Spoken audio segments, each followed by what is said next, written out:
This episode is brought to you by Progressive Insurance. Do you ever think about switching insurance companies to see if you could save some cash? Progressive makes it easy. Just drop in some details about yourself and see if you're eligible to save money when you bundle your home and auto policies. The process only takes minutes, and it could mean hundreds more in your pocket.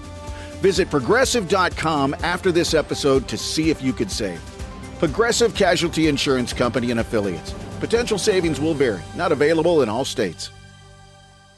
K-pop Demon Hunters, Haja Boys breakfast meal and Huntrix meal have just dropped at McDonald's. They're calling this a battle for the fans. What do you say to that, Rumi? It's not a battle. So glad the Saja Boys could take breakfast and give our meal the rest of the day. It is an honor to share. No, it's our honor. It is our larger honor. No, really. Stop.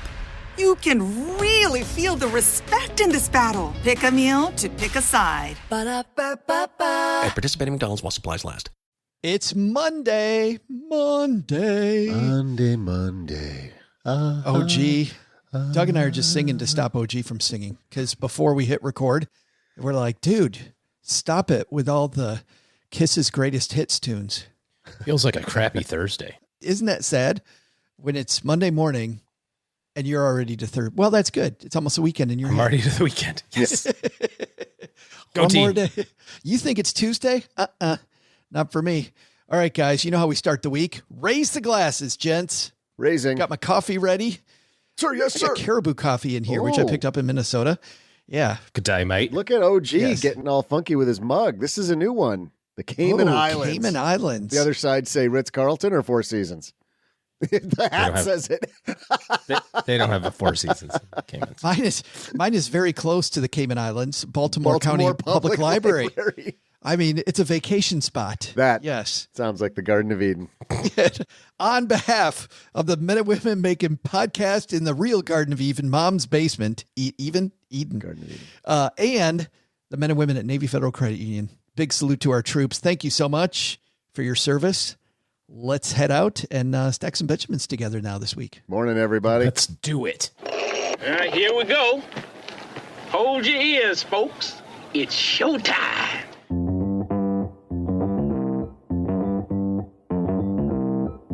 Live from Joe's mom's basement, it's the Stacking Benjamin Show.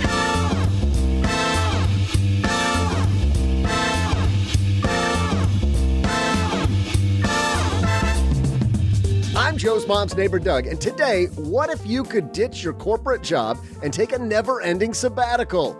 We'll hear the story of sisters who treat life like an adventure with the hosts of the Build a Wealthy Spirit podcast, Sammie and Michelle Varghese. In our headline segment, Are You Asking for Enough at Work? We'll talk about one of the hottest trends in executive hiring. And in our TikTok Minute, we'll do our part to help you keep those kids in the neighborhood organized so you don't have to keep on pitching in for more school supplies.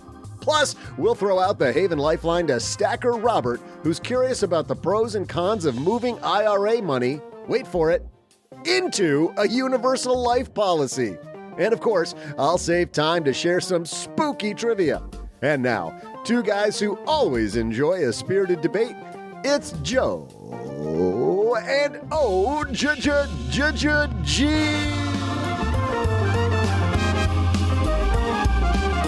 Brilliant. Simply brilliant open as usual, Doug. Hey, everybody. Happy Monday. I am Joe Saul-Sehy, Average Joe Money on Twitter. And this guy across the desk from me, all seat buckled in and ready to go, it's Mr. OG. What's happening? Ready to rock and roll. I'm super excited. You know, I always get excited, OG, when you meet these people that are just living their best life. And Sammie and Michelle, who are upstairs talking to Mom, they are living their best life while I am stuck down here with you two idiots. Well, maybe this is your best life, and this is the best you can do. This is it, buddy. I got to lower my standards. Exactly. And then you can tell everybody, well, I guess I figured it out. This is as good as I get. You know what the best part of my day is, though? The best part of my day is, well, have a listen. I had a breakfast mentoring meeting yesterday with a young woman who was just amazing. She is graduating from college with a degree in wealth management, and she reached out hoping for some pointers. And listen, if somebody's in Texarkana and wants to go into this beautiful field of personal finance and helping people get their money together, That is incredible. But even more incredible is how she reached out, how she was trying to network. And I was having a discussion that finding the right person and avoiding the wrong person for a role, that's what can make or break an organization. And we just don't see that many qualified people. So how do you find them? Well, Indeed sponsored jobs is a boost whenever you need to find quality talent. If you're hiring, Indeed is all you need. You can stop struggling to get your job post even seen on other sites. You'll match with quality candidates with Indeed's sponsored jobs. Get matched with and hire quality candidates who can drive the results you need. Reach candidates who meet your specific criteria like skills, certifications, or location. It drives me crazy when I'm matched with all kinds of people who aren't a fit. I don't have that kind of time.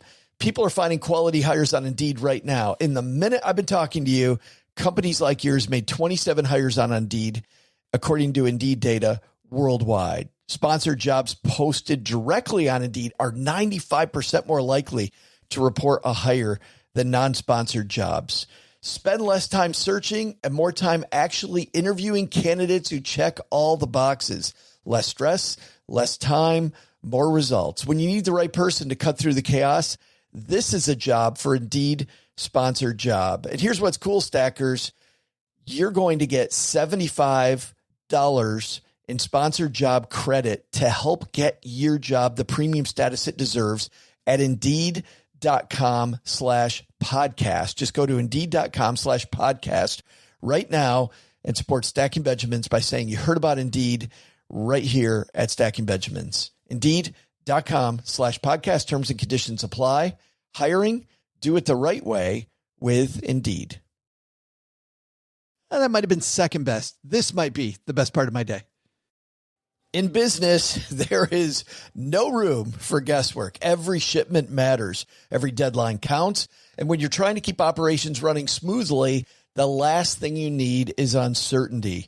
That's why reliability is at the core of USPS Ground Advantage. From the moment your package is first scanned in, it moves through a secure nationwide network, aiding in a timely and accurate delivery. You get near real-time tracking so you can keep up with your shipments. And with affordable upfront pricing, there are no hidden fees or surprise surcharges to throw off your cost sheets. It all adds up to predictable deliveries you can depend on, because knowing your logistics are handled lets you focus on everything else, your customers, your team, and the future you're building. Visit USPS.com/Ground Advantage to start shipping with confidence. USPS Ground Advantage. We mean business. Actually, the best part of my day might be the headlines that are coming. The reason that's the best part of your day is because every time you hear that, you hear a cash machine. I hear the fact that we can, well, if by cash machine you mean we can podcast for one more day. That's like dudes on this Alone show that I watch where they catch a fish and they're like, yes, one more week of surviving because I got one fish. That is it. One more podcast now in the bucket with those two ads. So let's get this party started. Hello, darlings. And now it's time for your favorite part of the show, our Stacking Benjamins headlines. Our headline today comes to us from NAPA-Net. That's the National Association of Plan Advisors, the people that run 401ks, pension funds. It's the website where they all meet and giggle. OG, I'm sure they all big tickle fight. Do you suppose they have a whole call center dedicated to people dialing the wrong number looking for a new fuel injector? Right, or spark plugs. Like wax for their cars. Calling for Napa? Oh, I got your 401k. It's a whole brilliant sales strategy of theirs. They try to convert do-it-yourself auto fixers into advisors. Into having a retirement plan. Yeah. This is written by Ted Godbout. Non-qualified plan sponsors focused on improving the employee experience. You know what's interesting, OG? We saw the Great Recession a couple of years ago. A lot of people quitting their jobs. And now, according to Ted, the big industry... It was a little more than a couple years ago. Let's be clear. It was... What, 21, 22? Oh, you said the Great Recession, which is what we called the 2007 through 2009 time. I meant the Great Resignation. The Great Resignation. Yes. Okay. Yes. Different thing altogether. Ambiguity or mixing up my words, whatever.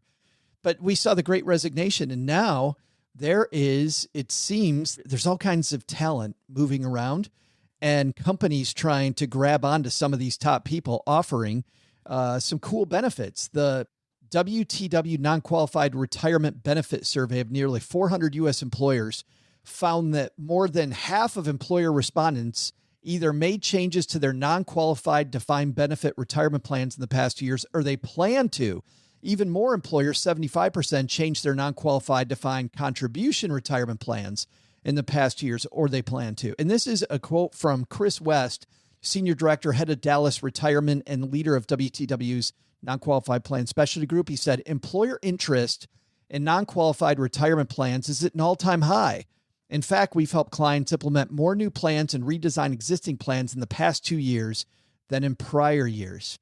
These non-qualified retirement plans, OG, a lot of people might not even know what these are, but if you're somebody who's hoping to enter the executive ranks, this may be a great perk to put on the table that says, hey, you offer one of these, I might be able to help you out. I think mostly we're talking about like deferred comp plans, right? Where you have some of your salary and you say, I'll take a lower salary today in exchange for that money being invested or set in a savings account, or however they do it. Every company's a little different. Some of them buy their own company stock with it. That's a different kind of risk. And then you tie your payout of that into the future so that you say, okay, I don't want this $80,000 a year. I'm going to go ahead and have that deferred and pay that out to me starting in year 10 and then pay it over 5 years or something. And so there's a lot of flexibility that you have, especially if you're on the other side of the cash flow, arc, right? Where it's like, I've got so much extra cash, I don't know what to do with it all. Well, this is one of the areas is you can set it aside for the future. What's really intriguing from a planning standpoint is when you start timing those things out with cash flow needs. So you say like, I've got a 7-year-old. I know that in 10 years from now, I'm going to need college tuition when she's 17, she's going to be a freshman in college. So if I can defer some comp today, I'm basically saving for college without having to save for college, right? I'm just like using that from a cash flow standpoint. There's some pretty big risks with it. Obviously the market risk and that sort of thing, but there's also risk of the company not fulfilling on their obligation. Yeah. Most of them are like 457 plans, which are technically owned by the employer still. So the difference between like a 401k or a 403b and a 457, two plans that a lot of people are familiar with, is that technically the 457 is an asset of the company in most circumstances. So if they go bankrupt, that's the big bank downside. can go after the 457, which is your deferral money. You kind of have to know what you're getting yourself into. Well, that's why I think this isn't definitely, somebody listening to us today going after their first job or maybe their first raise with a boss. This is not for those people. But for somebody, it's like, listen, I've been in the middle of this company for a long time. I think I'm executive material. You should be looking for this as a second tier thing. And certainly there's that downside that this is the company's money. But the upside, OG, is you don't have some of those rules like you have with your 401k. We don't have a 59.5 rule around this money. It can be 5 years, it could be 10 years, it could be whatever you want to set it up as. So there's a lot of negotiating you can do here if you're a talented individual to set things up that really fit your lifestyle. Yeah, the cool thing is that there aren't any of those rules. And if you're on the front edge of it as kind of the organizer from your company, you can kind of design it however you want to do it. There's also a lot more flexibility around the dollar amounts, right? Like we've got $22,500 that you can put in your 401k. There's a lot more zeros you can use for a deferred comp plan. I don't want to forget everybody else though, OG. My main reason for bringing this up is that, heck, a lot of people don't even know that this stuff exists. And if you're somebody going, what's my next move? This could be for you. But for people that are just entering the workforce here at the end of summer, early fall, you also should be thinking about, maybe you just finish your first year, finish your first 2 years, and nobody's really talked to you about raises. Let's just talk about getting a raise. I got a piece here from Indeed.com, which is a good piece to start with that I'll link to Doug. in the show notes. Doug wants 3 cups of coffee instead of 2. How to ask for a raise. In this guide, the very first thing it says is choose the right time to ask. And there were 3 guidelines they had there. What's the financial health of the company? Doug, it's horrible, by the way. And second, how's your manager's workload? We're terribly overworked. This is not a good time. And when's the best time of year to ask for a raise? It says some employers might conduct annual or quarterly reviews. That's a good time too. End of the fiscal year is another option to do it. But I'll tell you this, OG, I've had some managers that are busy all the time. And I think that, I would just go, yeah, it's not the right time. Yeah, at some point, it doesn't matter if it's the right time or not. You just gotta get it done. Well, especially if you're the one that has to bring that up, it's always going to be a little bit of a conflict, but it is very difficult to find really good people, back to your Great Resignation thing and kind of people floating around and that sort of thing. And all the studies show that it costs a ton more money to bring somebody on and train them and get them all up to speed than it does just to retain your existing people. It doesn't mean you can take advantage of that. Well, but to some degree, you should take advantage of that. I mean, the next point on here says, if you've successfully completed a significant task or project, right after that, go ask for your raise. Because then you can say, see what I just did for you? I would love to continue doing that. Yeah, I mean, don't be obnoxious about taking advantage of it. Yeah. But if your request is reasonable, and I think it also helps to have facts, you know what I mean? Like, I was thinking about this in the context of like new jobs versus like existing people. And there's always that struggle when, you get hired in the company and then you get your pay raises, right? And then you hear the stories of like the person fresh out of college is making just as much money as the person that has 7 years of experience. Yeah. And that's just because the economy, the market, whatever has just kind of commanded that. I don't know that employers are purposefully doing that. Like, ha, we got this Doug guy getting 2 cups of coffee. All the new guys are getting 3. He doesn't even know, but it happens. And so the more that you can illustrate that in a, respectful way, I think the better. Obviously, inflation is a super easy one to go after in the last couple of years, right? I mean, inflation is, if you're getting 3% and inflation's 6%, you just be like, listen, milk, bread, and cheese went up 6%. So I got to get something like that. But if you also have the data around, here's what new people are being hired at in this position, and here's what your competitors are hiring and that sort of thing, you have a lot more, leg to stand on. I'll tell you that probably one of the best ways I ever had that done to me was when one of my team members sort of prepped me that, hey, this discussion is coming. Don't want to have it now, but the next time we sit down and have a discussion, I'd like to have the opportunity to talk to you about why I deserve a increase in my compensation. It's a nice way to phrase it too. I love that because otherwise, most of the other times, it feels like an ambush. Even when you're in... Hey, you got a second? And you're like, oh yeah, sure. What's up? Right. And then you're like kind of doing stuff and it's like, listen, so, I need some more money. What? Wait, what? Unless it is absolutely your star player or somebody who has a skill set that you cannot afford to get rid of, your natural response in that leadership role is to figure out how to, you're either literally verbally saying, yeah, this isn't a great time right now because of budgets or whatever, or at least, physically you're tensing up and thinking, how do I defend this assault? Whereas the person who came to me and said, not right now, but the next time we sit down, next quarter, if we were doing quarterly reviews, I'd like to have an opportunity to talk to you about a compensation adjustment. Then it feels much more like a conversation. It also gives you time to prep. And if I didn't say no, but if your leadership were to say, yeah, I'm not sure really you're in a position to be having that discussion. Now I know, okay, they're not happy with my performance. Just like you guys say to me, like every couple of weeks. No t-shirts. Right? Fresh out. So I really appreciated that approach that person took with me. Joe, I loved your suggestion a second ago, which is, or maybe it was in the piece, I can't remember how you phrased it, but if you have a significant achievement, you just, you were a project manager, you just were leading some big initiative and you brought it in on time, under budget or whatever. Within a couple of weeks of that, great time to jump on it, to bring, but don't make it confrontational. I don't know if it's television, movies. For some reason, we're trained to make it feel like that needs to be a confrontation, and you're going into battle. Yeah.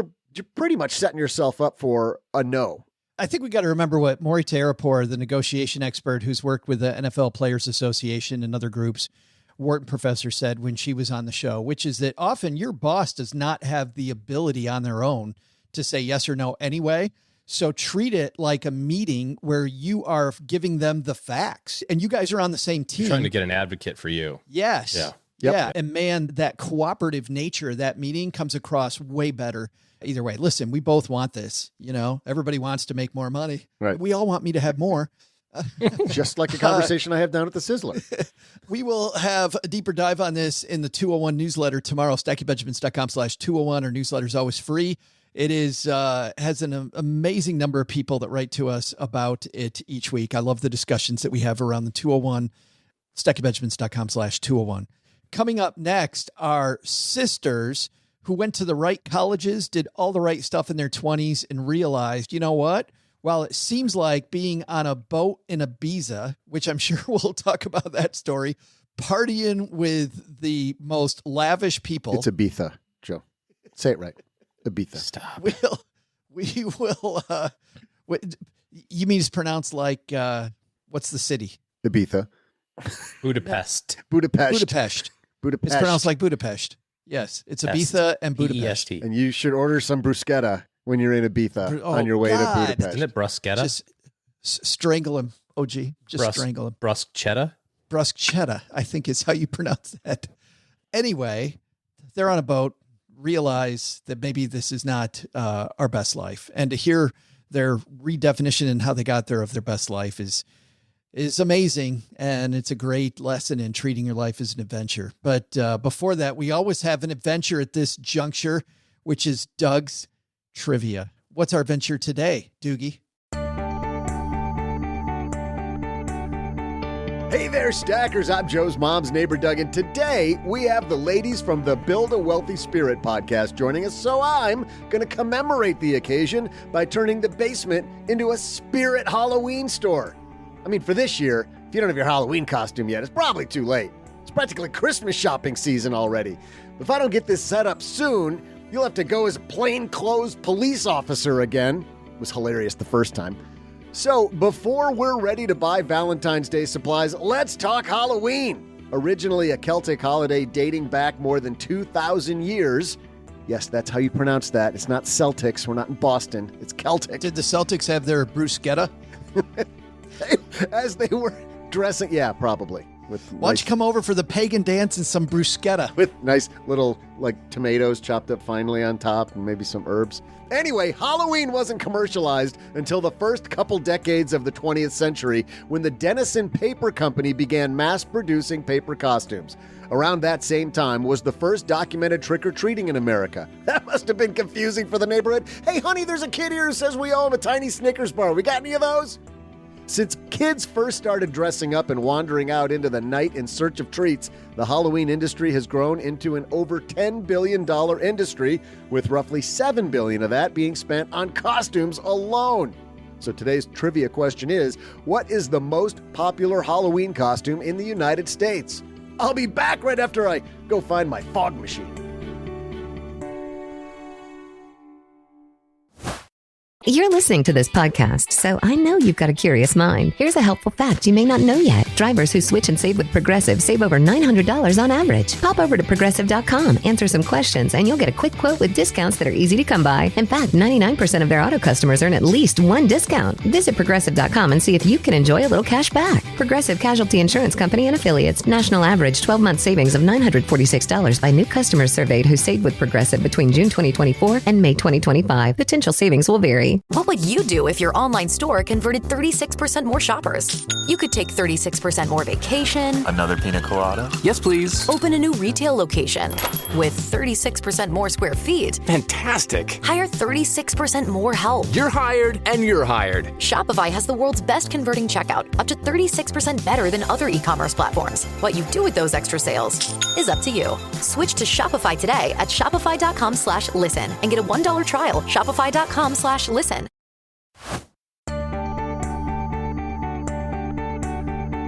Hey there, Stackers. I'm Twizzler loyalist and neighborhood trick-or-treat champion, Joe's mom's neighbor, Doug. The Halloween industry continues to grow every year with those Spirit of Halloween stores popping up in vacant retail stores earlier and earlier. I'm shocked that during the break they actually turned me down. Oh, I see. A vacant Burlington coat factory works, but mom's basement doesn't. She'll have a few words for those people, but let's get you today's trivia. As costumes get more elaborate, one character holds tight in the number one spot. Today's trivia question was, what is the most popular Halloween costume in the United States? The answer? A witch! Haha, that's why OG has been wearing that the past 12 years. And now, let's learn to build a life that's aligned with your values with Sammie and Michelle Varghese.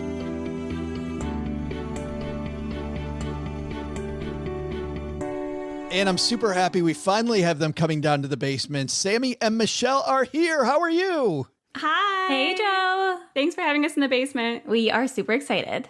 Well, I'm super excited that you're here. And just so people get to know your voices, Sammie, we'll ask you a question first. Which one of the two of you are older? That would be me by a whole 13 months. And I'm very proud of those 13 months. You are. Michelle, does Sammie hold those 13 months over your head? Oh, yeah. She's always trying to take care of me. She's very older sister, despite the fact that we basically grew up in lockstep with each other. Yeah, but you guys have always been friends, haven't you, Sammie? Do you guys have many fights at all?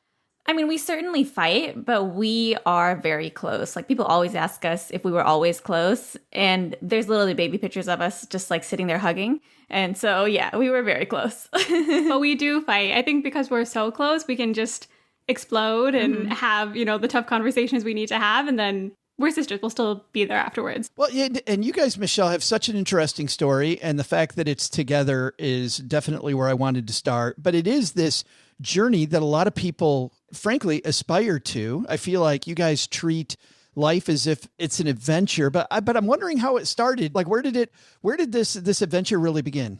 Yeah, so I would say it started first when Sammie discovered the FIRE movement. So this was a few years ago, probably 2015, 2016. And we were living in San Francisco and we were living large. We felt like we had made it, honestly. We had checkboxed our way to success. We went to the right schools. We got good jobs.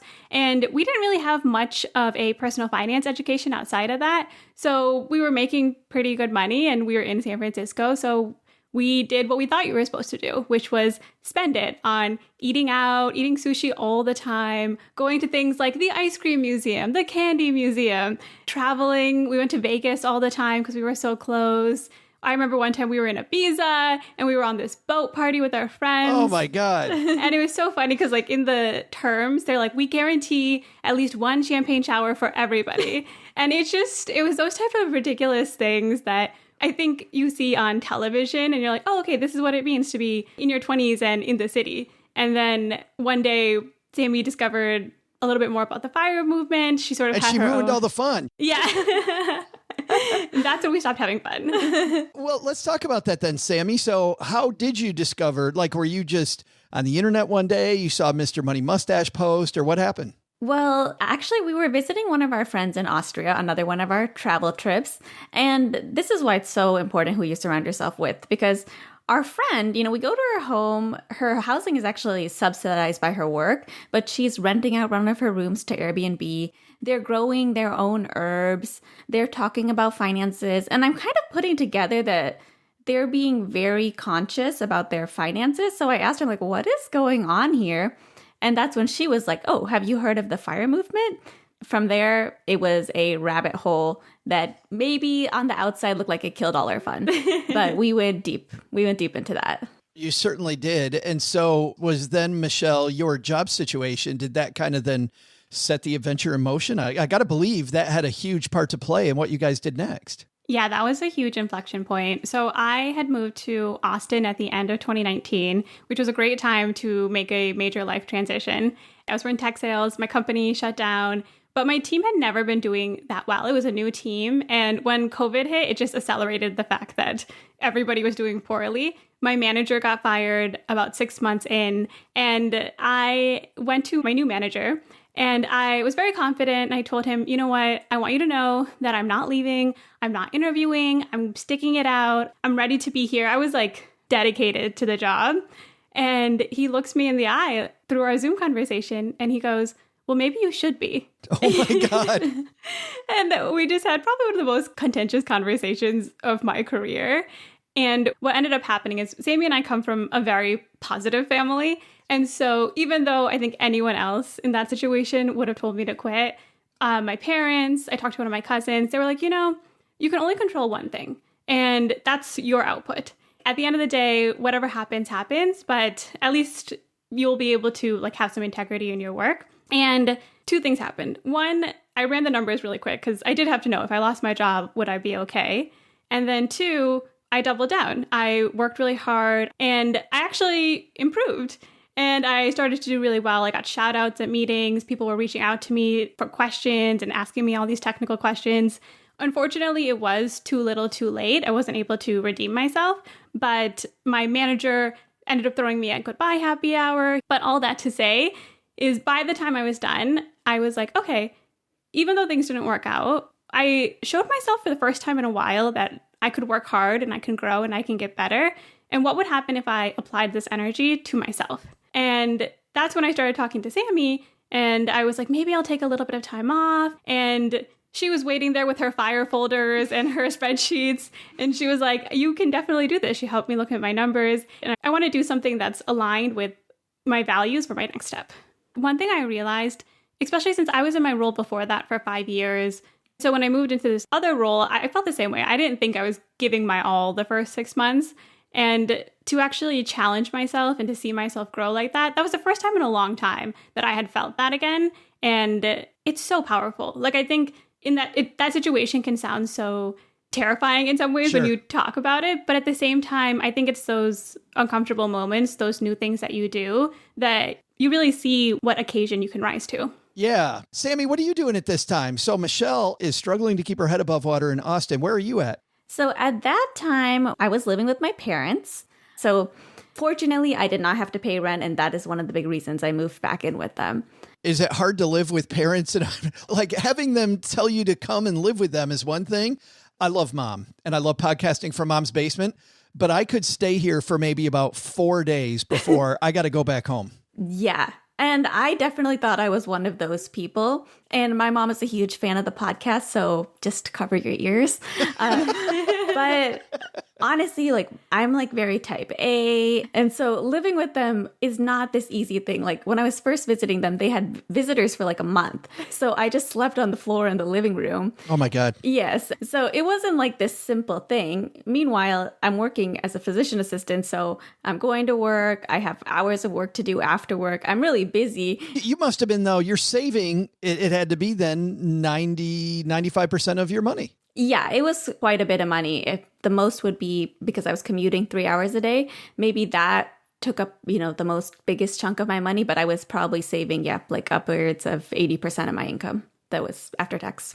What was your goal? What part of the FIRE movement appealed to you? It also sounds like sleeping on the floor isn't fun. Like there had to be a horizon that you're looking at, Sammie, what does the horizon look at this point? Yeah. When I heard about the FIRE movement from my friend, it was so inspirational to me. And I think I thought about early retirement. I thought about getting more time freedom. And in the beginning, I couldn't even admit to myself that the real reason that all appealed to me was because truthfully, I was burned out at my job. I felt like I was working all the time. And the whole part of FIRE that really appealed to me is just this idea that I could have my time back and I could actually do what I want to do with my time. So sleeping on the floor in my parents' home with them and all their visitors was just a small thing that I would have to suffer through for a small amount of time to eventually get to where I wanted to get to. And the place you want to get to is clearly back on a boat in Ibiza with a champagne shower that you don't have to go back to work ever. Right. Exactly. Of course, goals change over time. But yeah, that was the ultimate goal. But I will say over time, we ended up moving to this desert town. So ultimately, while I was living in my parents' home, I got offered this job for, a lot of money to move to the middle of nowhere. Right. You guys hold on a second. On a recent podcast, you talked about, the word wasn't impoverished. What was the word that you used to describe this town that some publication had called it? No, it was impoverished. It was impoverished? Yeah, impoverished desert town vis-a-vis the LA Times. They did a small piece and it's pretty harsh, honestly, but also relatively accurate. And it's funny because now that makes it really easy to communicate to people. Like, we live in a small town, but it's an impoverished desert town. So you get this, was it a recruiter then, Sammie, that reached out to you? Yes. And, we get recruiter emails all the time, and I usually never look at them. But this one, the pay was so high that I was kind of like, ooh, maybe I could live in the desert for a certain amount of time and build up some income. I mean, I'm sleeping on my parents' floor right now, so it can only be up. If I only had a friend who's dumb enough to go with me and split the rent, that might do it. So, Michelle, what about this is attractive to you? Yeah. So in that time, I had lost my job and I actually had also moved in with my parents. But right around the 1 year point, I told the family, I was like, okay, I'm ready to move. And coincidentally, that coincided with Sammie getting this new job opportunity. So Sammie and I went with her to the interview. We are in this, I would say, ghost town-esque place. First time I've seen real life tumbleweeds. And she turns to me and she's like, I'm not taking this job. And I was like, I was in Starbucks all day. It's not bad. And she ends up taking the role. And she's like, hey, like, would you come with me? And I was like, there's no way. And then I run the numbers. You know, I wanted to move to a city. I still wasn't working. And I was like, oof, man, rent from a 1-bedroom by myself in a city, that's going to eat up my savings pretty fast. Maybe that's the change I need to make. Not to mention it's a third of the cost.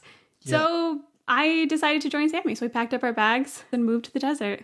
The cool thing is that I truly get the feeling that you've liked your time there. Like, this has been a super good thing.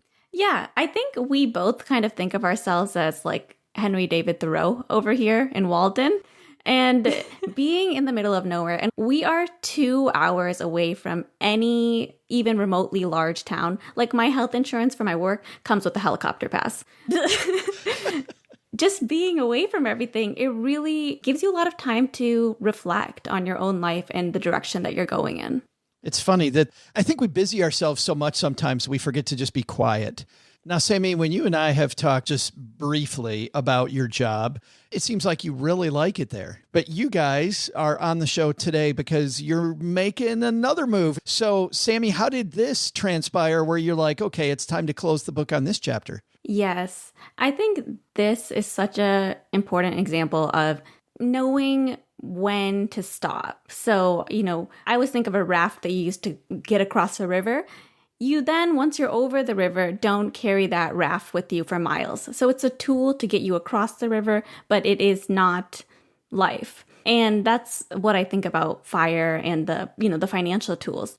Now we've built up a good amount of wealth, but I still see, I've accumulated a lot of patience here and I'm still working a lot and I still don't have that time to do what I wanted to do, which is the whole reason I began this journey in the first place.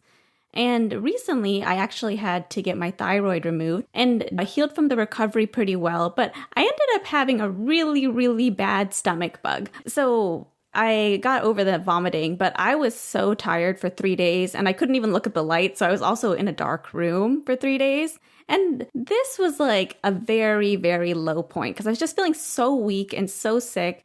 And I think sometimes when you feel like that, you think to yourself, what if I feel like this forever? Even though you know that's not going to happen. And I was reflecting on how I ended up so sick like this. I thought to myself, I really feel like there was this small part of me that wanted to get more time off from work because initially I was enjoying it. And that really scared me because I did not want my body to think that this is what it has to do to keep me out of work. And at that time, I decided, I'm going to commit to an exit plan. And that was a really big turning point for me in actually putting it on the calendar and taking steps to move and take a sabbatical, essentially. Nothing like a medical aha to make you seriously, to reframe what's important, what's right. Exactly. You talk about this on your podcast and you begin talking about lifestyle inflation and about how you're afraid that could happen with where you move. Let's play a little clip. And this is the beginning of the episode from Build a Wealthy Spirit on lifestyle inflation. One thing I've been thinking a lot about, Sammie, as we think about moving from our small town to a bigger city somewhere on the East Coast, is lifestyle inflation, lifestyle creep. I'm scared. Mm-hmm. They don't call it lifestyle creep for no reason. And let me tell you, it's been creeping on me. Here I am working, making the good money. And I think to myself, oh my goodness, I'm going to move there to that place with fancy things. And I might spend money. I might be into things that I wasn't into anymore. I might slip and fall and spend hundreds of thousands of dollars. You know, when the nicest place you have. You'd already slipped and fallen and spent thousands on thyroids. Or thyroid, getting the hell out of away from thyroids. You keep calling this place that you're moving to on the East Coast. Have you been open with your fans about where you're moving? Not yet, but we have finally decided. We were sort of circling around a couple of different places, but we're pretty sure we're going to end up in Charleston, especially since our parents are hopefully going to retire there. And so we won't be living with them again, but it'll be nice to be near them. We can keep an eye on them. We can spend a little bit of time with them. So we think it's going to be Charleston. Did they convince you? Were they like, you could all move to Charleston? Oh, yes. That's been going on for a long time. Now, your parents are going to be there, but do you know other people there? Like, do you know a lot about the Charleston community? We have one friend there. So even though she's one friend, she's a close friend of ours. But outside of that, we will be starting fresh. We are super social now because we have been living in a town by ourselves. Because you've been deprived. You've been totally deprived. But we're so used to being a little bit, I think, avoidant because we're so used to being so popular, I guess, in town. Yeah. And I think we're excited to just, one, go to the grocery store and not know people. And two, we still are very friendly, so we can kind of pick and choose and make friends and build a community. I think we've picked up and moved so many times that even though it'll take some time to build, I think we have a lot of faith that we'll be able to meet cool, interesting people there. But the last part of your adventure, Sammie, was, it was your spreadsheet, right? This was a spreadsheet-based move to move out to the middle of the desert. Charleston, a lot more expensive in Charleston. I lived in Charleston. People were waiting for me to mention that, by the way, to complete their bingo square. I won't say where I went to school because I get crap about that too, but it was in Charleston. But it's not a cheap town. Like, how did you make this decision? And how did you make it congruent with your feelings about financial independence? It's definitely much more expensive than our town that has nothing to offer as far as things to do. So there are much more opportunities to spend money. Even the apartment we're looking at, it's a luxury apartment, so it is much more expensive than the apartment that we're currently living in. So there is a lot of cost to consider, but I think as far as the bigger picture, moving to Charleston is pivoting from a period of saving a ton, where we're both saving probably 50% or more of our income, to now actually getting to utilize that money that we saved up. Even though I'm not fired yet, it's like a mini retirement where I'm getting to take a little break and actually enjoy some of the things that we've built up so that we use it for what we actually wanted to use it for. What's your plan work-wise going to be? Great question. So first plan is, at least for a few months, I do not want to work at all. I just want to take a break and enjoy, make friends, rebuild my community that I've completely abandoned for the past 6 years. And then after that, I have been thinking a little bit unconventional. So I'm on a student loan forgiveness program and I have about maybe a little less than 2 years left. So I do have to work at a nonprofit. But now, because in my head, I'm like, I've built up a good amount of wealth. There's no reason I should be spending all my time working or after work doing more work. I'm like, I really want a job that is confined to the 30 to 40 hours that it says that it's supposed to be confined to. And so I've been really thinking outside the box, even working at the library as a library assistant. That's a nonprofit job. I have been expanding my perspective on what a nonprofit job could be, just so I can finish out this term and also get to maintain that time. That is so interesting. It's funny, Michelle, to see your sister go from something that was highly stressful and 8-hour time. You can feel the rubber band, right? That she's going the opposite direction. It's crazy. I think one thing we realized, especially once I left my job and sort of tried to not work for a little bit, is sometimes there's this question of what happens after fire. It almost feels like a fairy tale, the prince and the princess get married and they're happily ever after and you reach retirement. And I think a lot of people, what I realize now is that's actually not the end of the story. There's a lot that happens. We tie a lot of our identity to our work. There's a lot of introspection involved with that. And so I went through a lot of that in the past couple of years and came out the other end really happy and really excited. I've been making the least amount of money in my life, but at the same time, I'm at a point where I felt like I could really enjoy my life still, despite being by the outside looking like we're living in the middle of nowhere. It gave me time to just think about what I valued and create a life that's more in alignment. And I think for Sammie, she's given so much of herself to her job. And it's exciting to see that she's taking a little bit of time back for herself, because I think at the end of the day, things like FIRE are so focused on money. But really, I think what a lot of people want is just to get more time back. It also is funny because as you were talking and you're talking about Sammie finally getting the sabbatical that you've had, it isn't just your identity, it's the way the world identifies you. Because since the time I've known both of you, Sammie has had a job. Michelle, you've been on sabbatical. So let's ask you the question, Michelle. So when does your sabbatical end and you start looking for the next step?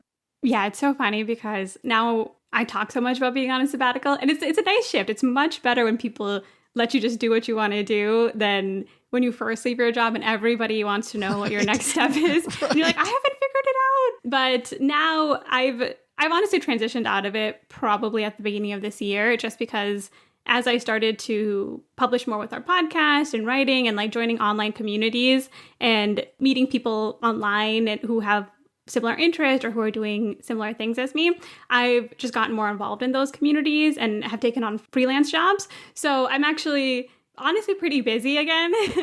It's funny how that happens, but it feels much more aligned with things that I'm interested in. So I'm going to keep doing that. We're basically shifting a little bit in this next season of our life. I'm going to be working more and Sammie's going to have time off. So it'll be interesting to see what that looks like, especially since I'm a little bit more type B and Sammie's a little bit more type A.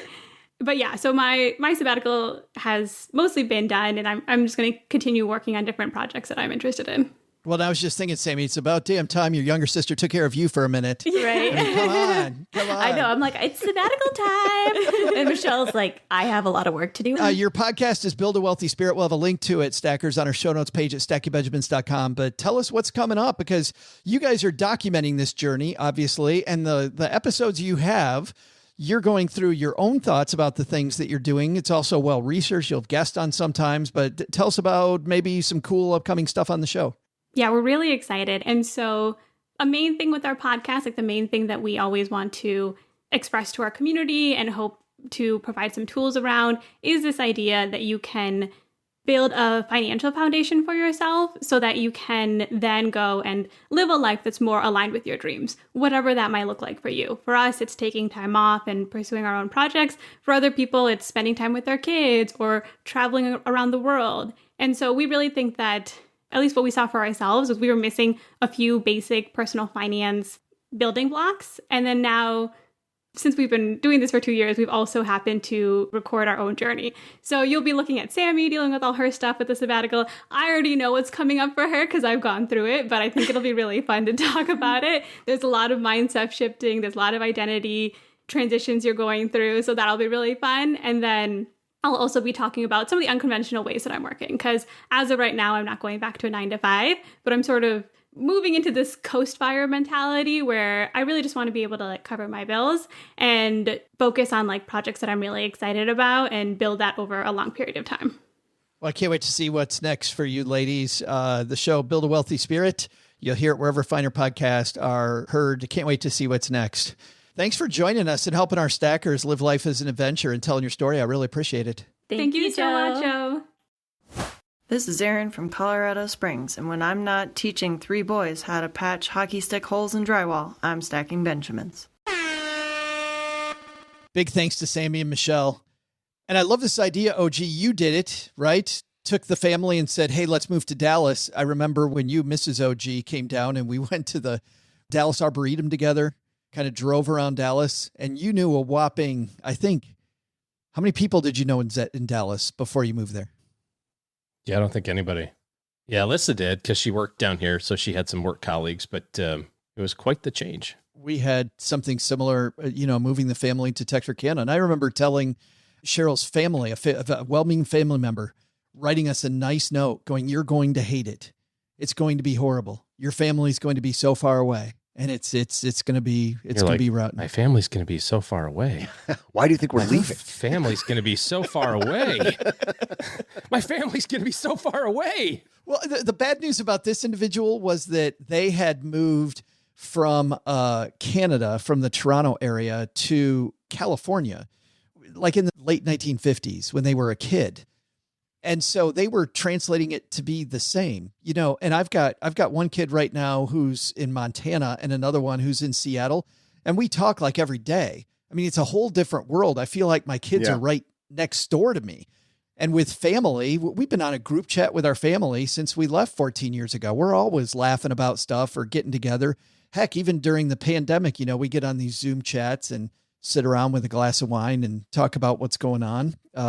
Maybe play some You Don't Know Jack style games on Zoom. I mean, it doesn't feel like they're that far away.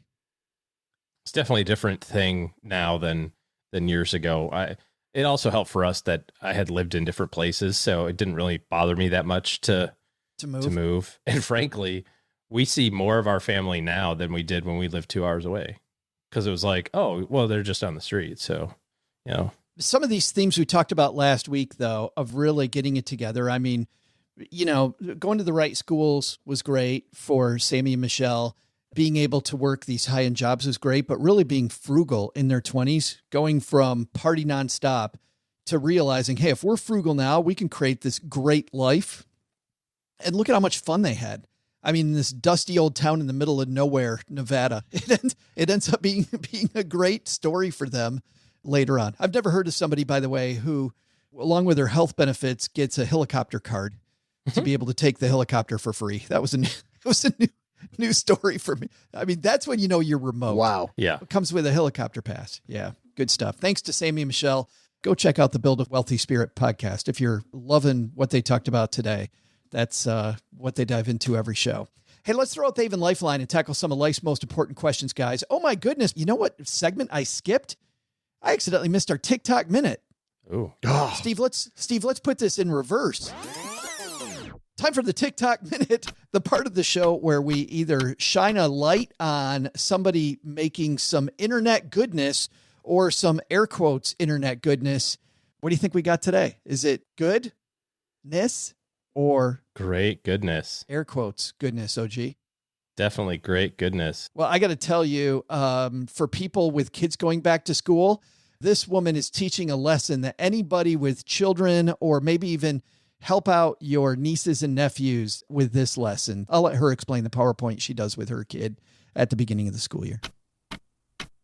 Well, I just got the notice that my son's school starts up in a few weeks, and now it's time for me to pull out the PowerPoint presentation on how the rules for back to school are going to go. Again, don't know if anybody else does this. This is just me. It is also entitled, What We Not Gonna Do, because this ain't that. What we not gonna do is change up our stomach energy. You've been living on a diet of hot chips, chicken nuggets, and every popsicle and disgusting drink known to man without one stomach ache. You're not about to come to me talking about my stomach hurt like you got the intestinal tract of a geriatric Crohn's patient. This ain't that. What we not going to do is act like we can't wake up. You've been getting up at 6:77 every morning. And yes, I said 6:77 because of some ungodly hour that doesn't exist. Asking me about some breakfast. This ain't that. What we not going to do is not prepare our clothes and our items for the next day, the day before. I'm not about to have a slight heart attack trying to rush us out the door to get you in time for the bus. This ain't that. What we not going to do is act like you ran out of supplies after the second day of school. I literally just spent $75,000 making sure everything on that list was there. You're not about to keep losing everything. This ain't that. What we not going to do is tell me about reports, permission slips, and picture day packets the day before they're due. I'm not about to get my blood pressure up running around here to get all of these supplies or find an outfit or do a project into the wee hours of the morning. This ain't that. What we not going to do is complain about the lunches that are packed for you. Literally took you to the store and asked you if every separate item was okay, but then when I put it together in a lunch that's nutritious, now all of a sudden it's trash. This ain't that. What we not going to do is as soon as we get home, you asking me 55 times, is dinner ready? I told you to eat the lunch that I provided that you told me was okay, but now it's trash. This ain't that. What we not about to do is let me know you still here. This ain't that. Oh, wow. That was fabulous. A couple of those hit home. I know. If I could rewind to school supplies and the day before the project's due. Yesterday, my middle kid's in high school, a very gifted, talented young man who's very smart, but high school's a different thing. And we're trying to let him know, like, you know, this is ninth grade and it's AP world history, not I can watch it on video history, whatever kind, And he came down at 9:30 and he said, hey, so Hamilton said it took him like 5 hours to take all the notes. And I go, how long did it take you? He goes, I haven't started yet, but I think I can do it a little faster. I go, well, it's 9:30, bro. So if it takes you 4 hours, you've got until 1:30 to write some notes. So hop to it. He goes, I need a brain break. So he laid down on the couch and watched videos until 10. Oh. I'm like, a brain break for playing Xbox? Come on, man. Yeah, there's always that adjustment period of the kids getting back into it, thinking this won't be a big deal. And it's a big deal. Fabulous TikTok minute. Now let's do the Haven LifeLine. All right, fine. Tackle some of life's most important questions. Our friends at Haven Life Insurance Agency, Doug, they put what you value first. Man, I knew you were going to ask me. I got to go back to an old trusty one, which is a short game in my golf bag. I played golf the other day. Fintern's in town. We went out and played at this amazing course and really difficult. And I hit every fairway off the tee. I couldn't miss. And I still had a regrettable found a way you still found a way to have more than 2 digits in my final score. I just can't. I mean, how do you do that? How are you just right? I'm just striping it down the middle off the tee. And I think OG knows what the problem is. It's that fucking golf course you're playing on. Yeah, that's right. Because it was in Michigan. It was a Michigan golf course. So there's a good chance that that's where the issue is. I need to only play in Texas. That's it. It says your loved ones in your time, but it's your loved ones, your time in golf in Texas. That's why they made buying quality term life insurance actually simple. You go to stackingbenjamins.com/HavenLife now for a free quote. It's a simple application. It's been streamlined. It's all online. You'll get an instant coverage decision, lovely customer support, robust online life insurance calculator if you're not sure how much you need, and all policies issued by their parent company, Mass Mutual, more than 160 years old. You know, if you don't have your life insurance together, that you got to get that moving. So you don't need a brain break. Don't need a brain break. Pause and go to stackingbenjamins.com/HavenLife now. Today, we're going to throw out the lifeline to our new BFF, Robert. Hey, Robert. Hey, Joe, OG, and of course, Doug. This is Robert. I have a question regarding moving IRA money into a universal life policy to avoid inheritance taxes. Here's the deal. I have a friend who recently retired with a state pension, a deferred compensation plan, and an IRA. My friend is super worried about her heirs inheriting her IRAs during their peak earning years and subsequently having to pay higher taxes on said inheritance. So her financial advisor is telling her to move some of her IRA money into a universal life policy such that her heirs will not have to pay taxes on it when she dies. The amount of money they want to move is about $500K, where the total net worth is about $1.5 million. This just didn't sound like a good idea to me, but I don't know how this works nor the pros and cons of it. She'll be paying about $6K per year for the policy, and the policy is also apparently indexed to inflation. Can you explain how this works and if it's a good idea? If not, are there other ways to shield inherited retirement money from taxes given the 10-year rule on inherited IRAs? She says her advisor is a fiduciary, but I'm questioning that given this advice.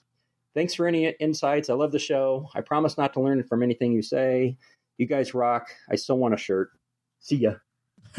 Robert, we are sending a shirt your way for being brave enough to call. And thanks for that question. And I think, Robert, and everybody else, if you're not watching this on TikTok, you could even hear verbally OG's response. He couldn't stop it. So I think, Robert, I'm getting the early indicator that OG might be on Team Robert with this one, that this might not be a phenomenal idea. No, God! No, God, please, no! No! No! No! Yes. Thank you, Steve Carell, for also your opinion. I was trying to think about this from the perspective of misinterpretation, which maybe is the case. That's what I was thinking. So the idea that, first of all, $1.5 million is a lot of money. Don't get me wrong. It is nowhere near in the ballpark of, oh my God, I have so much money that I have to worry about my heirs. I don't care how much money you spend, unless you're like 97 right now, there's a really good chance that you're going to use a lot of that money. I mean, just Fidelity, for example, has a study that says over the age of 65, you're going to spend $300,000 in healthcare expenses, not including long-term care costs. So if you need assisted care, if you need somebody to come to the house to make sure that you're okay every couple of days and drop off food, or you go to a facility, an extended care facility, and, they have those different levels of care, $300K which are very popular. What's that? $300K a year. No, the Fidelity thing is $300K total. But, Holy cow. But long-term care costs escalate. So there's facilities, and they're becoming more and more popular. So I'm sure everybody has thought about this. That's, kind of getting toward retirement. But, kind of the outer ring of the community is like golf carts, and you're playing golf and you're having fun. And then as you need more and more care, you just move closer to the center of the community, which the community center is, the full-time assisted care. You're literally circling the drain towards the center. You're literally circling the drain. Yes. We got some stackers living in those communities, and they're like, no. Yeah. But the final cost can easily be $10,000 a month. Yeah. Depending on where you are. So $1.5 million is not in the ballpark of like, I have so much money, I need to worry about all this stuff. The second thing to really consider is the worst problem is, oh my gosh, I left all this money to people I care about. They don't care what the tax bill is. We're talking about trying to solve a tax problem that doesn't exist right now for people that will be lucky to get it. I mean that like with all the intensity that I can. Like, I get that you don't want to have to like arbitrarily give a whole bunch of money to the government. But if you use the money, you were giving it to the government anyway, right? Like, you've deferred taxes on this money your entire life. They're going to get theirs, whether it's from you or it's from your beneficiaries. This is not that. This is not that. What we're not going to do is try to not pay taxes. The reality is what it is, right? You've saved money, you put it where it is. Another idea in terms of like, how do we structure this to like lower the potential tax bill for both, me as the person, but also for my beneficiaries potentially, is look at Roth conversions. If you have control over your income, especially in retirement, maybe the only income you have is Social Security, you have the ability to kind of fluctuate that in terms of your distributions and do Roth conversions. And now that money's tax free. So there's two things that this person might be talking about. One might be, hey, let's just take a withdrawal out of your IRA for $500,000 and dump it in this life insurance policy. Bada boom, bada bing, no taxes due. Right. Okay. That's a $500,000 earnings year, right? The IRS looks at that and says, you just made $500,000. Congratulations. You're going to stroke a check for $200,000 of income taxes, which is going to burn up half of your net worth instantaneously for a life insurance benefit of some amount, which will be tax-free to the beneficiary for sure. And it will probably replace whatever the amount is that burnt, but not for your lifetime, for another lifetime. And I'm assuming that your friend's money's invested in a reasonable place based on risk tolerance, timeframes, goals, whatever, right? And so let's say that you've got a 30-year retirement, so a lot of your money's invested. Even if you said, well, no, I think this money is accessible to me. You just said, I'm going to index it to the market, which doesn't mean I'm going to get market returns. No. You're going to get about 3% a year. So universal life, any sort of sales pitch that comes out and says, oh yeah, you're going to average 7-8% a year is not true. You're going to average 3.5%. That's just because they cap the top. That's how they have to do that to me. They can't give you all the upside and none of the downside. That's the sales pitch. You get all the upside and none of the downside. Insurance companies don't take all the downside and none of the upside, guys. They take most of the upside and trade with you on the downside. And to just be clear, to get those types of returns, you have to accept the downside. And there are policies that do that. They just don't, they don't have these caps. It's called variable universal life. And it just has straight looking mutual funds inside of it. And it's a whole different thing in terms of that. This isn't that. So the other way that maybe they're talking about, because he did slide this in there, was buying a universal life policy and funding it with premiums throughout the rest of your lifetime. This is what I think is probably really happening, OG. Yeah. I mean, the sales guy is probably saying, hey, listen, you don't have to write a check out of this. We'll just take it from your IRA every year. He's not saying buy it inside the IRA. He's not saying take your IRA out and dump it in the insurance policy. He's probably saying, hey, if you're worried about taxes, let's buy a life insurance policy for your beneficiaries, and your beneficiaries will get a tax-free benefit, which could offset the tax bill that's associated with it. In some cases, this math does work. And you have to use a permanent policy for it because, you're not going to buy a term policy for a 65-year-old. You don't know how long you're going to live, right? So when we talk about there's always arrows in the quiver and, sometimes if everything's a square peg, round hole, you just try to jam it in. Sometimes this is the case for permanent policies. You're trying to ensure this. lifetime and trade away the premiums for the tax bill in the future. The problem that I have with this still is that it's still a relatively small amount in the grand scheme of things. We would typically look at life insurance as a solution here if we were faced with an estate tax bill. And an estate tax bill is if you die with more than $12.5 million. Then the IRS is going to come after half of what's above that if you're not married, right? If you're married, that number's $25 million. So if you've got less than $25 million, you're not going to pay estate taxes. You may pay income taxes. Phew. So we're not in that ballpark yet with $1.5 million, investable net worth. We're not close. So I'm not a fan of any of this. I like the Roth strategy. I think you can accomplish the same thing by being creative. And if you're 65, let's say, and you're going to live 30 years, you're going to put 30 years of $6,000 a year premiums in. And that's assuming that their illustrations are correct and don't come to you 20 years from now and go, oh, sorry, we didn't get the returns we thought. We need 12,000 now. Hard pass. Yeah. Thanks for the question, Robert. If you've got a question for us like Robert had, head to stackingbenjamins.com/voicemail, and we'll be happy to answer your question and send you a Haven Life Stacking Benjamins Greatest Money Show on Earth Circus t-shirt, which is incredibly comfortable. If you want to see all the swag we got out there, stackingbenjamins.com/shirts. Hey, that's going to do it for today on the community calendar. I'll be back on Instagram on Thursday, but even before that, on Wednesday, we're going to be recording. This is going to be super fun. We're going to be recording live a roundtable episode, so you can hang out with OG, Neighbor Doug, Paula Pant, and Len Penzo. That's going to be at 4 p.m. Eastern, 1 p.m. Pacific on Wednesday on the Fireside app. And on the Fireside app, you could actually be in the show with us. You could be right in the studio audience. We'll also simulcast it on our YouTube channel. You can find all of those channels, links to everything, stackingbenjamins.com/welcome. It'll give you the link to the Fireside app. It'll give you the link to YouTube, Instagram, everywhere. Thursday, I'll be on Instagram Live. That will be at 5 p.m. Central. So a couple 5 p.m. Eastern. What am I talking about? Big events, Wednesday and Thursday, live with you guys. And of course, normal shows coming Wednesday and Friday this week. Coming up Wednesday is the show that OG and I recorded live at Podcast Movement, our annual What Are Your Audiences Thinking About podcast with other podcasters from around the personal finance and other communities. We'll have that coming up on Wednesday. But if you're not here for any hanging out with us, live events, t-shirts, any of that stuff, you really need to put together a better team to make better decisions.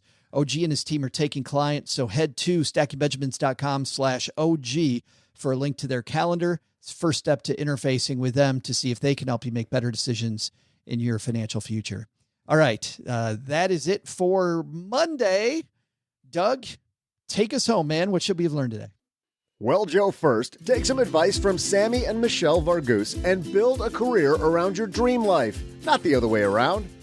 Second, back-to-school supplies get expensive fast.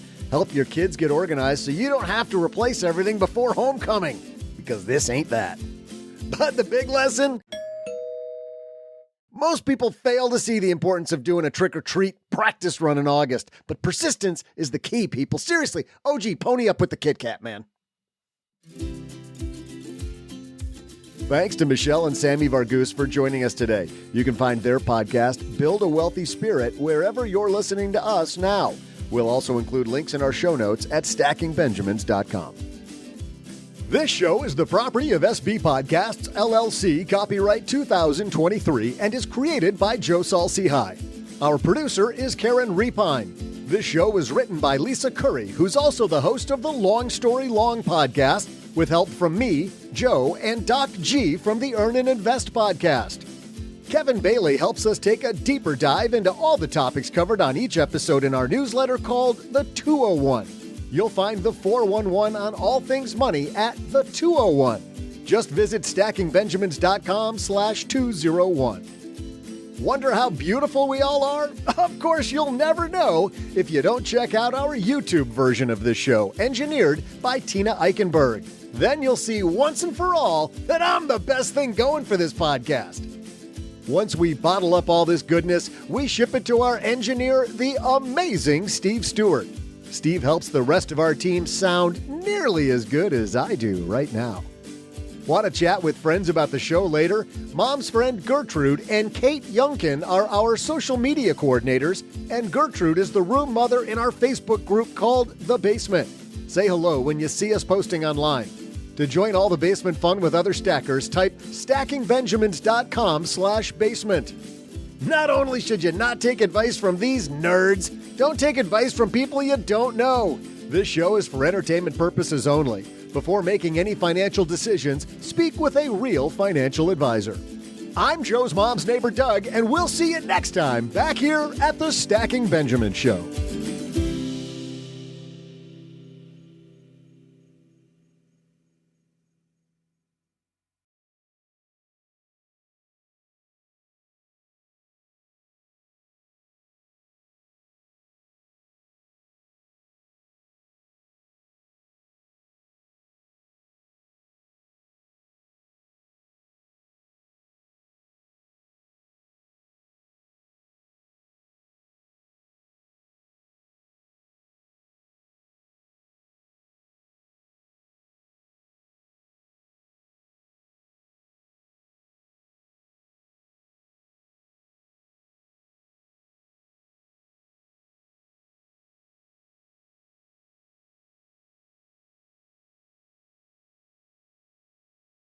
You and Finn have a good night last night? Well, we did stay up late watching, what the hell was it? Oh, Alone. I'm all into that show, Alone, the Survivor show. Wait, you watched Alone with somebody else? I did. Broke the rules. Doesn't that ruin the whole thing? Yeah. So we were up late, and then it started storming here, but like it thundered for an hour before the storm actually hit, and the dogs weren't as big of fans as you'd think they are or should be over thunder. So yeah, I was up since like 4, on and off since 4. And then, oh, gee, do you have any preconceived ideas that dogs are big fans of thunder? I don't know anything about dogs at all. So he prides himself on not knowing anything about dogs. Yeah. I don't know anything about thunder. Thunder. Yeah. No. So you're cuddling with your dogs while watching a show meant to watch alone. Right. Got it. Right. You're group hugging through Alone. Up till 1 watching that show, and then up 3 hours later with the DOGs. Did you like, so what is this show Alone about? Oh, it's been on forever. I bet you know as soon as I start describing it. I think it's on the History Channel, but it's a survival show. So where a lot of other survival shows, there's like film crews and they, kind of stage the whole thing. This truly is. There are 10 competitors. They pick a different location every year in some of the most awful environments you can imagine. Usually a place that has like multiple seasons where there's actual snow. The one year they did rainforest and Vancouver Island, but all the rest have been like Patagonia or way up in the Yukon territory. And these folks will start off kind of late summer, early fall, and they've got to prep and get themselves ready for everything that's about to come at them. And then winter shows up and it's, they get 10 items of their own choosing, whether that's a saw to help make firewood or a bow and arrow. No guns, and they've got to literally find their own food, make their own shelter. They've got to absolutely everything, and they just give them all GoPros to film themselves doing this. So there is no support, no camera. Do you know what? Sounds like what OG's kids call Wednesday. Yeah. Right? He just sets them off. It's like I get to pick 10 things. I pick, let's see, right, a Ritz-Carlton. This is going to be good, yeah. 600 thread count sheets. A full breakfast buffet. A breakfast buffet, included, of course. With the omelet station. Duh. I'm not going to make my own omelet. A refrigerator. Right. A freezer full of beef. Let's see, what else could I go with? That's right. One year, there was a guy from Alaska, and I think they were in Canada about 2 seasons ago, somewhere, God knows where in Canada, but he killed a muskox with his bare hands, like stabbed it to death. Of course he did. It was amazing how this guy, he pulled down the largest animal anybody has, and he won because he was eating steaks for the whole rest of the time. Yeah. Again, for OG, that's called Thursday. Right. Take down an ox all by myself. I throw rocks at it from like 100 yards away. There might not even be musk oxes in Canada, but wherever they were, that's what he took down, and it was impressive. Wow. And but everybody else is just scraping by. They're like eating mice. They're using these little deadfall rock traps to kill a mouse, and that's their protein for 2 weeks. It's like 6 grams of protein in a mouse. But, I like to dream that I could live miserably like that. I've been watching a show, Doug, that you introduced me to, an Australian show called Fisk. How is OG not saying good day, mate? He says it every time there's a foreign country and he's not saying good day, mate. Well, that's because I didn't say Austrian or Dutch or it doesn't, Venezuelan. It doesn't work if it's the actual country. No, it's the actual, whenever it's Australia, you don't do that. I don't know if it's a cultural. Hello there. Yeah. Yo, sup? I don't know if it's a cultural thing or what, but I love the timing and tempo of Australian comedies that's turning out. This show is so deadpan funny. Yeah.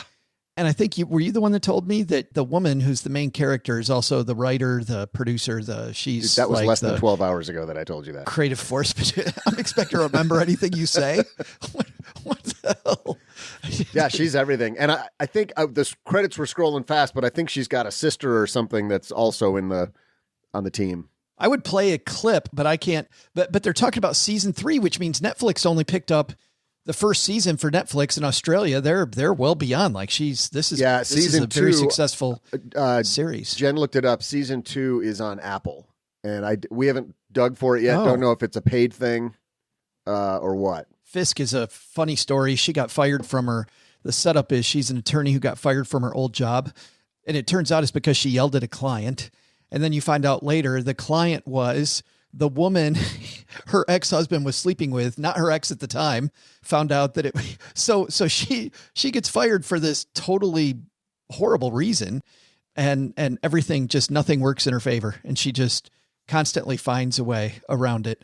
One of the very first bits, she goes into the temp agency to get the job, and they ask if she has a reference. And she's like, oh, yeah, I think it's somewhere in there. Full well knowing there is no reference in there because they're just going to tell the temp agency she got fired.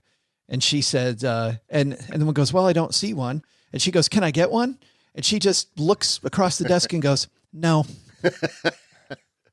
Imagine trying to get a job. Oh, gee, can I get a reference? Yeah, no. Cannot get it. Not for me. And then she goes, so this outfit, is that what you're going to go with when you go? She goes, oh, yeah, I bought 3 of the same ones. So I don't have to decide what to wear every day. And the woman's like, I might rethink that. It's just a brown suit. And the temp agency lady's like, you're melting into the furniture. And right after that, a guy shows up to talk. And he tries to sit on top of her because he can't see her. He doesn't see her. It's so dumb. It's just ridiculous farce of a show and very funny. Fisk. What's wrong with buying the same thing all the time? I know, right? I found these shirts. I really like them. Little athletic shirts. Ordered 5 of them.